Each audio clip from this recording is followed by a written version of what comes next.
మాటలు మాకు రావా?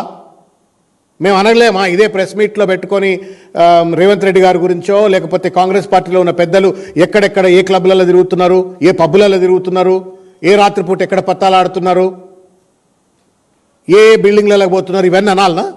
రాజకీయాన్ని అంత నీచమైన స్థానానికి తీసుకెళ్లాలనా? ప్రజా సమస్యలను లేవనెత్తితే ప్రభుత్వ పరంగా ప్రజా సమస్యల లేవనెత్తిన అంశం పట్ల ఏమైనా లోటుపాట్లుంటే దానిపైన చర్చ చేయండి, కానీ వ్యక్తిత్వ హననానికి పాల్పడేటువంటి ఐచిత్యం ఎక్కడిది Mahesh Goud garu? There is a saying in English, if you cannot convince people you confuse them అని చెప్పని. If you cannot convince people you confuse people అని. If you cannot even confuse you do their character assassination అని చెప్పని. ఇవాళ కేటీఆర్ గారు లేవనెత్తుతున్నట్టుగా ప్రతి అంశం పట్ల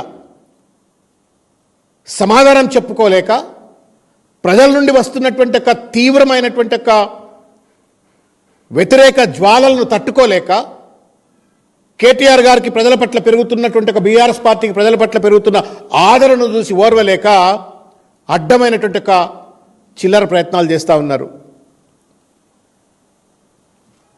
పెద్ద